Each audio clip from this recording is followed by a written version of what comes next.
Boa noite a todos. Seguindo então a nossa programação, que é nesse mês de outubro, trazer a vocês algumas obras e um pouco da mensagem que a psicografia de Raul Teixeira trouxe para nós. Eu escolhi o livro Desafios da Vida Familiar. Através dele eu gostaria de compartilhar com vocês ensinamentos tão profundos e tão importantes que têm me auxiliado na vida e tanta coisa que ainda a gente tem para aprender desse convívio doméstico tão rico, tão importante e tão prazeroso, que só não é mais prazeroso porque a gente muitas vezes deixa passar as oportunidades por orgulho, por ignorância mesmo, por estarmos tão aferroados ainda a práticas antigas desse homem velho que vive dentro de nós e que quer ter razão sempre, que quer ter a última palavra sempre. Então, nós vamos hoje raciocinar um pouco sobre como levar a vida familiar de forma mais suave, mais agradável, mais cristã. Esse livro se divide em 5 partes. A primeira parte fala do plano divino da família e o sentido da família. A segunda, a formação dos casais e o encontro dos parceiros. A terceira, o casamento na terra e o relacionamento conjugal. Nós vamos ficar com essas 3 partes aqui, com alguns trechos. Vocês vão me permitir ler algumas partes.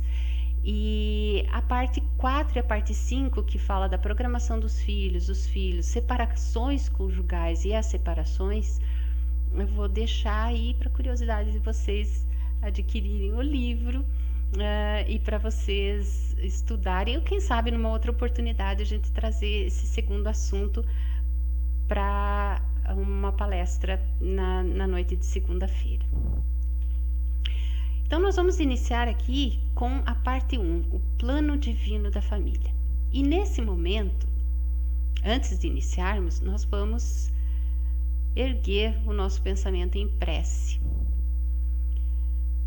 pedindo a Jesus, em especial, que olhe pelas nossas famílias, as nossas famílias espirituais, as nossas famílias do plano físico, que abençoe todas as formas de amor e que conduza esses espíritos sofredores aqui da terra a conhecerem o amor de Jesus através desses relacionamentos tão ricos e tão estimuladores que alimentam o nosso espírito, que são os nossos familiares. Bom, então tem um plano divino para a família? Como assim?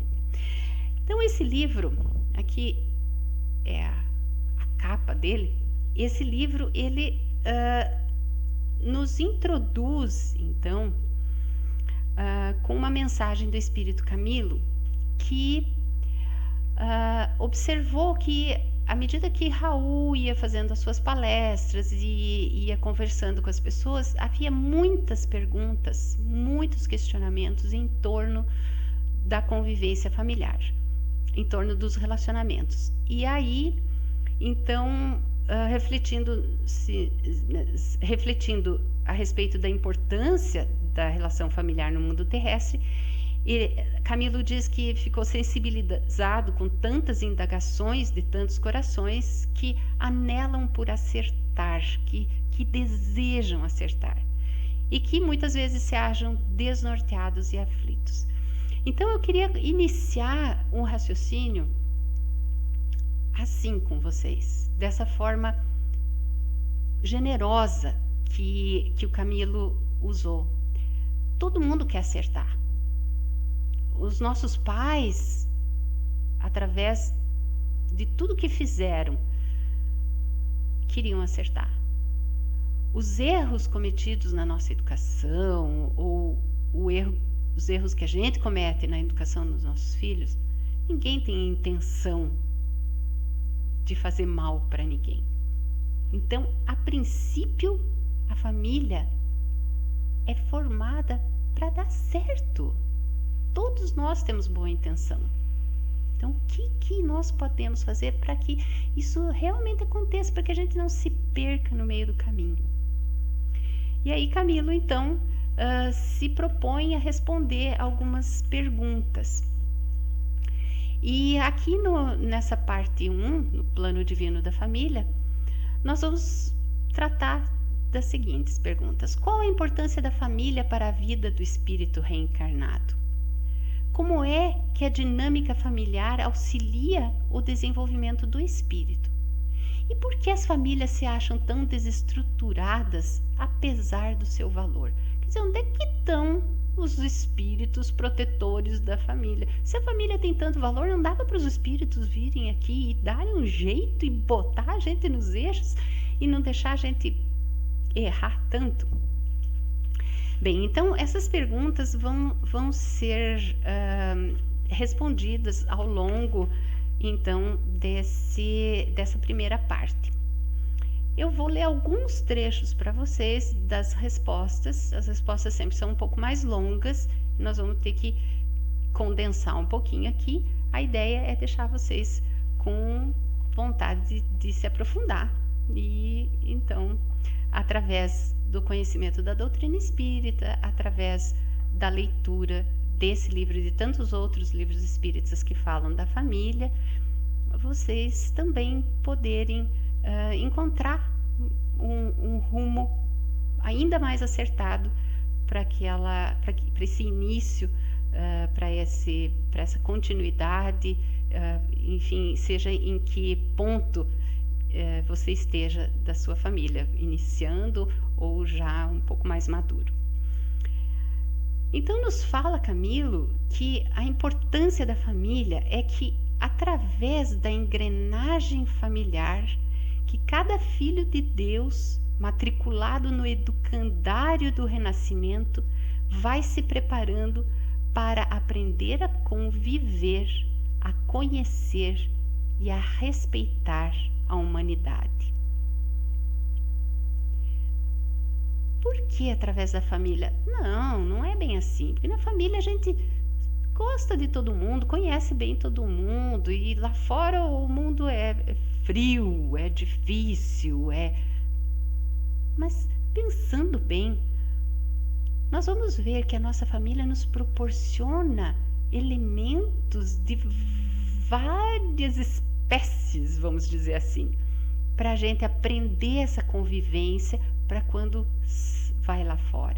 Então, a criança cresce observando um tio um pouco mais difícil, um primo mais aventureiro, um outro mais carrancudo, mais pessimista. E os pais ali vão mostrando para aqueles filhos o equilíbrio entre cada personalidade familiar, como lidar com cada um, como compreender, como ter empatia com cada membro da família. Se nós analisarmos a nossa infância, se a gente for lembrar das pessoas com as quais a gente convivia, nós vamos tirar esses tipos especiais que se os nossos pais tinham uma diplomacia para viver em família, eles passaram para nós essa capacidade de compreender, de acalmar os ânimos na hora que as discussões são um pouco mais calorosas. E então existe a oportunidade da gente aprender muita coisa nesse convívio, já como crianças, porque as crianças são super observadoras, né? Então elas percebem aquele familiar que é um pouco evitado, elas percebem se existe uma mentira no ar, um pouco de fingimento. Então, tudo isso elas percebem, e é o papel dos pais mostrar o que não se deveria fazer, como que a gente poderia contornar uma situação quando os filhos estão no meio desse convívio. Quem não viveu uma reunião familiar, um Natal, em que uma das pessoas se desequilibrou um pouco e brigou por questões políticas ou por defender as suas ideias um pouco mais, de maneira um pouco mais passional, né? Então, muitas vezes não dá para tirar as crianças da sala, né? Quando você vê, elas participaram de uma discussão. Então, é ali em que os pais vão mostrando como que poderia ter sido diferente a resolução daquele problema, como poderia... Então, é um laboratório fantástico, né? E essa próxima pergunta, como é que a dinâmica familiar auxilia o desenvolvimento do espírito? Então, ela também ajuda, também trata desse assunto, né? Que a gente vai, através dessa dinâmica familiar, compreendendo os segredos de um relacionamento saudável e equilibrado. Nos diz Camilo que a divindade estabelece que, em relação à formação da família na Terra, com vistas ao formoso futuro que a todos nos aguarda, nosso destino é o amor universal, amor irrestrito, pleno à humanidade. Então, isso é importantíssimo a gente entender, que para amarmos o outro, nós exercitamos o amor na família. E através das várias encarnações, nós experimentamos diferentes famílias e o nosso amor vai então se ampliando até que um dia a gente vai amar a humanidade toda. Nos diz também Camilo que ele nos dispôs em pequenos grupos nos quais podemos encontrar alguns exemplares de caráter comuns no campo da vasta sociedade humana. Numa só existência, deparamo-nos sob o nosso próprio teto com um verdadeiro laboratório em que, lidando uns com os outros, aprendemos a nos relacionar com a humanidade. A próxima pergunta é assim, mas então, por que estão tão desestruturadas as famílias? Né? Se elas são tão valorosas, se o plano espiritual está aí para ajudar a gente, por que não ajuda mais? Né? E aí, né, nós não vamos esquecer que eles não interferem no nosso livre-arbítrio e que muitas vezes a gente é bem teimoso e quer uma briga, né? A gente quer confusão. Então, por que as famílias se acham tão desestruturadas? Camilo responde assim: nada obstante o imenso valor que a divindade confere ao instituto familiar para engendrar a evolução do espírito, os indivíduos envolvidos nesse instituto nem sempre se acham suficientemente lúcidos, conscientes quanto a esse valor. Então, muitas pessoas entram equivocadas, acabam tendo uma família e não sabem exatamente o que fazer com ela. Admitem muitos que a família é mera convenção criada pelas diversas culturas do mundo e que por isso tê-la ou não é secundário. Mantê-la bem ajustada ou não é uma questão de sorte. É o que algumas pessoas pensam. Só aos poucos, no rolar das experiências reencarnatórias, nos mais variados cadinhos familiares, é que cada espírito vai acumulando não apenas conhecimentos, mas também sensibilidade para compreender o quanto uma família equilibrada auxilia o trabalho individual dos seus membros na rota do progresso que não se pode adiar. Então, por que as famílias estão desestruturadas? Por falta de desejo, falta de lucidez dos membros dessa família e falta de desejo de buscar encontrar esse equilíbrio que é tão importante. Existem entidades perturbadoras, espíritos inferiores que vêm com o intuito de atrapalhar a nossa família? Existem. Essas entidades espirituais valem-se das fragilidades humanas, dos impulsos irrefletidos da invigilância, das inseguranças emocionais. E aí a gente vê às vezes uns tumultos, umas descompensações, que depois a gente pensa, como é que a gente chegou nesse ponto, né? Então a gente abre uma portinha através da irritabilidade, através do nosso espírito de contenda, de gostar de uma discussão, de querer sair por cima.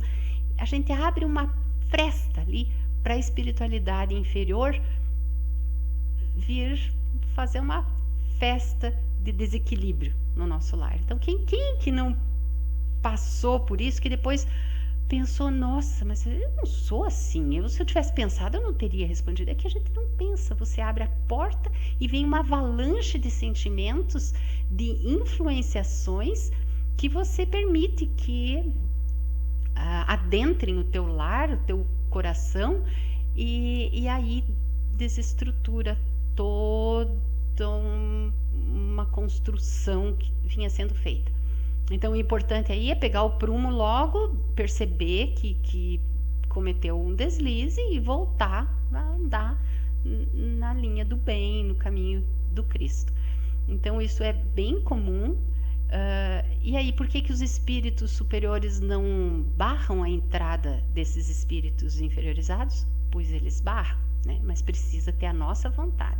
Então a gente faz o evangelho no lar, a gente busca o equilíbrio, busca sempre uma conversação pautada em coisas superiores, em evitar as chacotas, as fofocas, as maledicências. Isso faz com que os espíritos realmente consigam barrar a entrada da espiritualidade inferior. Agora, se a gente abrir as portas escancaradamente, a espiritualidade superior espera a gente colher os frutos dessa invigilância para a gente compreender e aí voltar nós mesmos para o nosso rumo. Porque somos nós, afinal de contas, que temos que tomar as rédeas da nossa vida, né? Então ele termina a resposta para essa pergunta dizendo que esses fatores capazes de desestruturar a família podem ser conjurados quando, ouvindo as propostas dos mentores do bem, enfatizamos a importância da família, sua função reeducadora, oportunizando o despertar daqueles que vibram pelo progresso do grupo doméstico. E são os que deixam de lado as picuinhas para valorizar o que é realmente grandioso, valioso, que tem sentido nobre para alguns dos seus membros ou para todo o corpo familiar. Então é nesse momento, né, quando a gente pega de novo o rumo, que a espiritualidade superior então vem aí fortalecer a gente e nos auxiliar a andar com passos mais firmes nessa estrada do equilíbrio e do crescimento, em que a gente cresce juntos. Uma outra coisa que eu gosto muito do Espírito Camilo é a sua modernidade, vamos dizer assim, a capacidade que ele tem de abordar assuntos delicados com um amor incrível. Então é assim que ele responde essa pergunta: como é vista a adoção de crianças para a construção de uma família por parte de homossexuais masculinos ou femininos? Então vamos ver a resposta do Camilo. O Pai Criador vê sempre as intenções que inspiram as ações. Assim, vale refletir que o amor que se dedica a uma criança, tornando a filha sentimental, independe da inclinação sexual adotada pelos pais ou pelas mães postiços. E ele ainda diz: acompanhamos inúmeras situações em que os cuidados desenvolvidos para atender a criança fizeram com que os indivíduos ou pares homossexuais alterassem a rota dos próprios passos, enobrecendo o sentimento paternal ou maternal, ausentando-se da promiscuidade, do desassossego, passando a sintonizar com frequências luminosas, acalmando o coração e os pensamentos, quando antes experimentavam tantos tormentos, conquistando então valores espirituais de grande significação, superando lutas imensas no cerne da alma. A adoção, desse modo, corresponde a um gesto sublime que Deus sempre abençoará. Então, eu acho de uma delicadeza incrível isso, né? Porque o que importa é o amor. E assim como qualquer casal, e o casal homossexual não há de ser diferente. Qualquer casal que tem sob a sua tutela um serzinho, um espíritozinho que vem dependendo totalmente dele, ele se alinha, né? Ele vê o tamanho da sua responsabilidade, ele vê a importância de se manter equilibrado, da sintonia com Jesus, com Deus, com a espiritualidade superior, e isso reorienta a gente, nos auxilia imensamente. Não haveria de ser diferente com um casal que seja homossexual. Então, o amor acima de tudo e a boa intenção e o desejo do bem. Nós vamos então para a parte 2, a formação dos casais. Aqui, Camilo fala de algumas coisas muito interessantes, porque ele fala que a gente... O que faz a gente encontrar uma pessoa e dizer é essa busca de um complemento psíquico. Então ele diz assim que no mundo, embora as diferenças individuais facilmente perceptíveis, o certo é que todos são muito semelhantes. Às vezes, a primeira vez que eu vi isso, mas eu pensei, mas não pode ser que eu seja igual a todo mundo. Mas é verdade. Todo mundo é muito parecido. Nós estamos todo mundo, né, na Terra, que é um planeta de provas e expiações. Então, todos os que estamos aqui precisamos passar por provas e expiações. E por que precisamos? Porque estamos vindo de um passado de delitos. Então, nós somos muito parecidos. Nós temos tendências muito parecidas.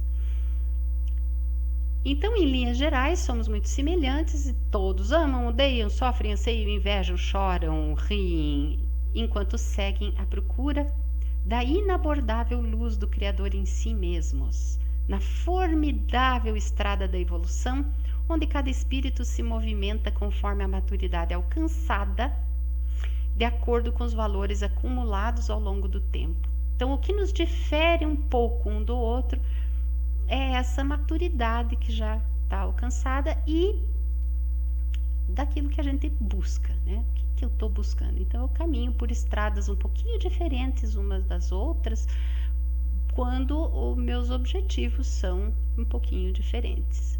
Então, à medida que a gente vai tendo objetivos superiores, apesar de nós termos ainda tantos defeitos igual a outros tantos aqui da Terra, se a gente escolheu uma estrada que leva para um objetivo maior, então a gente já começa a domar um pouco mais essas inclinações. Mas a verdade é que todo mundo é muito parecido. Então, ele diz assim que a gente está à procura de um psiquismo que nos... que se ajuste ao nosso, complementando o nosso. Não necessariamente porque eu sou a metade da laranja, eu preciso da outra metade, né? Como se diz aí, mas porque eu preciso de alguém que me ensine aquilo que eu ainda não sei, ou aquilo que está fraco em mim, eu busco forte no outro. Então isso é o que rege a formação da maioria dos casais. Então, cada alma chega à Terra pelo fio da reencarnação, portando um conjunto de necessidades e de compromissos a ser atendido. Onde quer que se encontre, essa alma se deparará com outra ou com outras, com elementos internos capazes de lhe auxiliar no atendimento aos seus programas de evolução. Então, quer dizer, eu não tenho uma alma gêmea, não vim programado para casar com aquela pessoa ou para me unir àquela pessoa? Existem programações espirituais, quando existe uma missão muito grande a ser cumprida, em que é preciso que aquelas duas almas se juntem, mas em geral existem muitas pessoas que se enquadram nas necessidades que eu busco, e eu posso encontrar várias delas, né? Então aí vem uma pergunta logo ali adiante. Então, essa busca do complemento psíquico é o que nos move a buscarmos um parceiro. Todos são muito semelhantes e existem algumas variações expiatórias. Então, em geral, né, a gente vai casar com alguém, ou vai se unir a alguém que vai nos complementar. Então, se eu sou uma pessoa muito introvertida, muito quieta, muito fechada, é possível que eu busque aquela pessoa já mais sociável, e assim ela aprende comigo a ser um pouco mais tranquila, mais introvertida, e eu aprendo com ela a ser um pouco mais expansiva. Em linhas gerais, um exemplo bem simples seria isso. Mas existem as expiações, né? Então, nos diz Camilo que no que se refere às provas e às expiações terrestres, poder-se-ia supor que um casal sob essas injunções deveria viver as turras, entregando-se à violência, às agressões, a fim de se configurar a experiência provacional expiatória. Mas isso não pertence ao domínio do bom senso. Então, se é um casamento expiatório, né, o bom senso aponta para o fato de que quem se acha num estágio de provas queira ser aprovado, né, então queira livrar-se desse débito, quitando-se honradamente com seus credores. Então, em variações expiatórias, em casamento em que existe uma necessidade de ressarcimento, não justifica que a gente viva de maneira violenta, de maneira desequilibrada. Porque, porque o meu casamento é de expiação, a gente se matou na outra encarnação. Pois é, pode até ter acontecido, mas o objetivo agora não é vingança e nem guardar mágoas e nem ódio, é justamente o contato um com o outro numa família para que se trabalhe o perdão, se reconquiste o carinho, o respeito, o amor que se perdeu. Então é importante que a gente tenha isso bem claro, né? E diz ainda ele que podemos ver que o processo provacional ou expiatório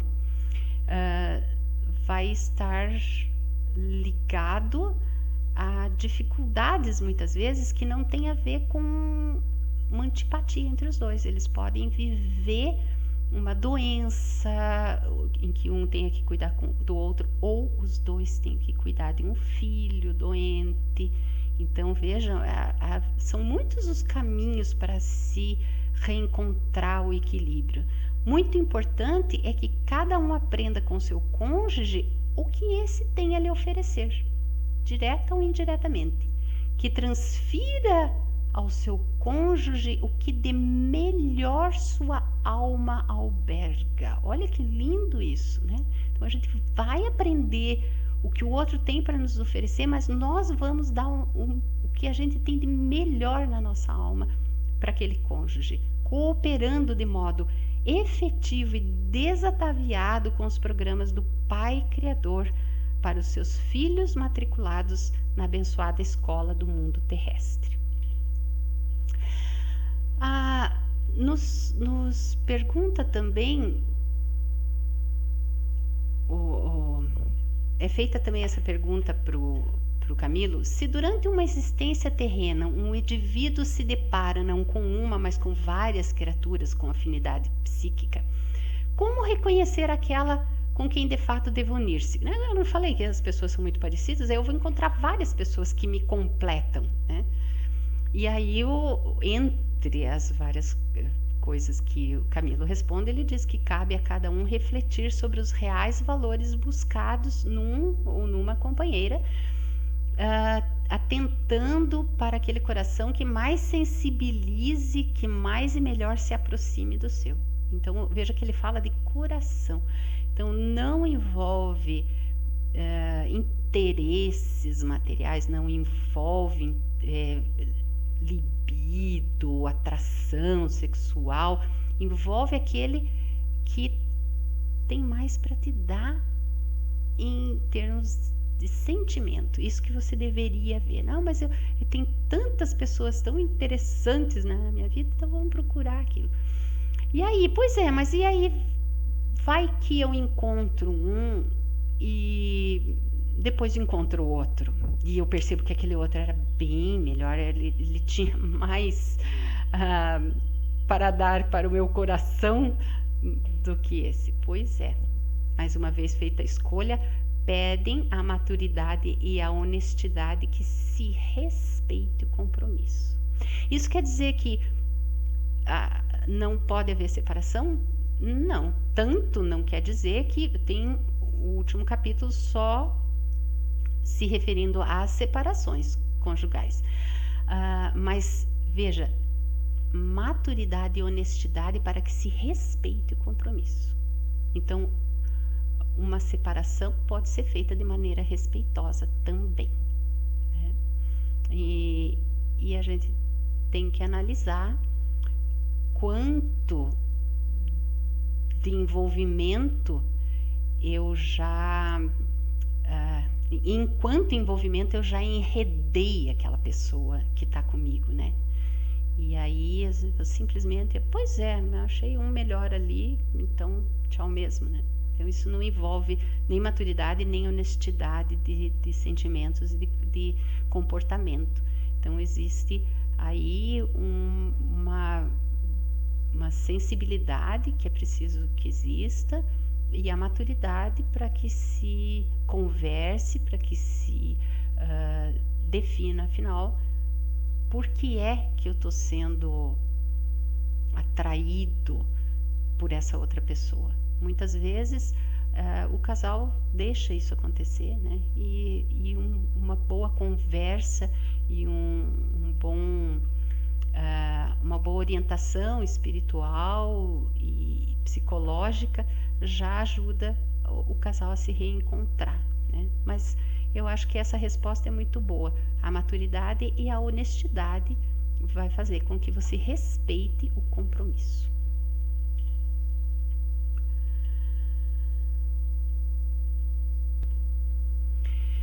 Então aqui nós vamos para a parte 3, então já encerrando, falando do casamento na Terra.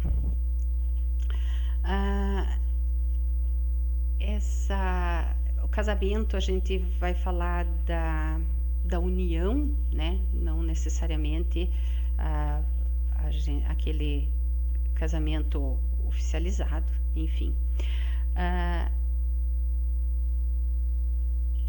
Como que pode viver bem um casal terreno se ele vive marcado pela necessidade de prova e expiação? Então, se a gente tem tantas dificuldades, como é que vai viver bem? Como é que vai ser feliz, né? E aí, o Camilo novamente fala que há provas na vida o tempo todo, ninguém quer ser reprovado, né? Nem na escola e nem na vida.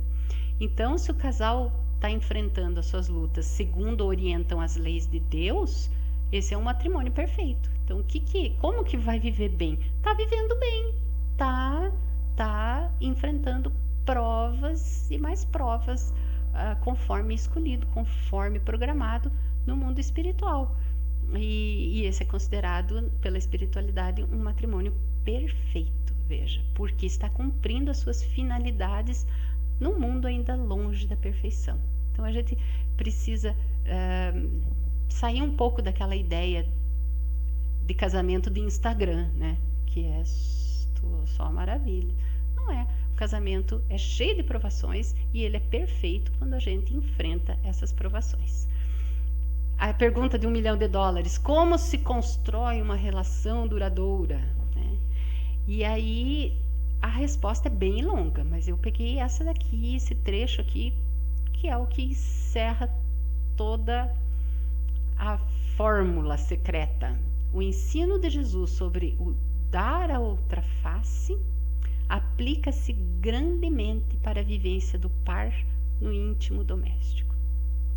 Então, quando um grita, o outro fala manso.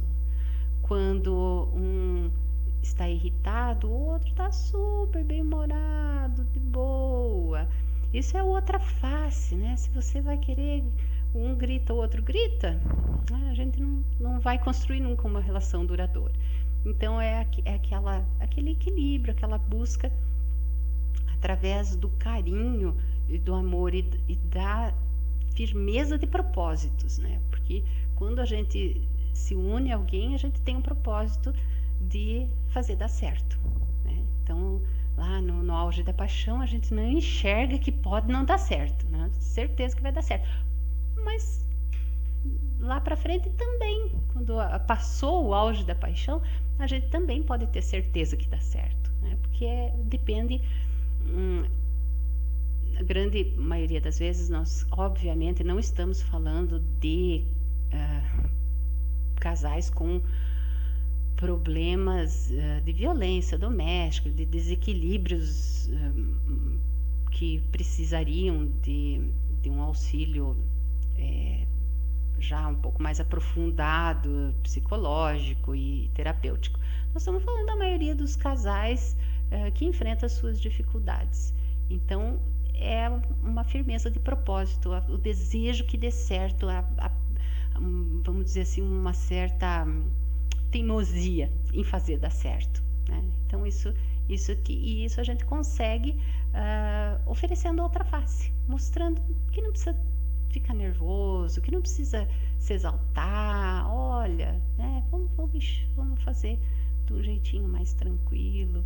E quando a gente está exaltado, a gente enxergar na calma do outro o desejo de nos também dar um alento para o coração e de nos trazer ao equilíbrio.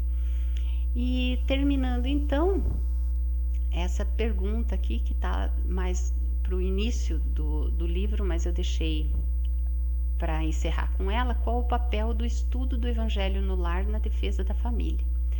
Então, orar em família, nos diz Camilo, estudar a doutrina espírita com os afetos, trocando ideias com naturalidade, reveste-se de imensa importância pelo fato de se levar Jesus simbolicamente à intimidade do lar.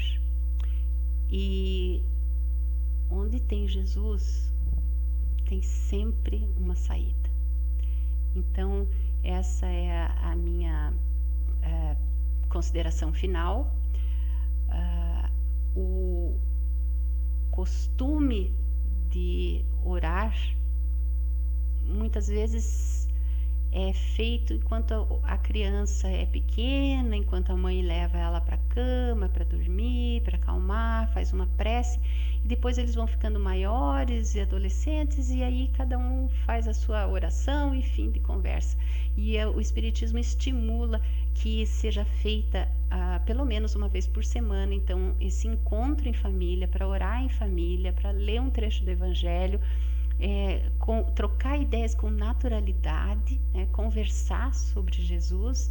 E esse é um momento incrível em que a gente abre as portas da nossa casa para a espiritualidade superior vir limpar aquele ambiente e nos trazer equilíbrio, força espiritual e fortaleza para enfrentarmos as dificuldades, as provas e muitas vezes as expiações que nos esperam no ambiente doméstico.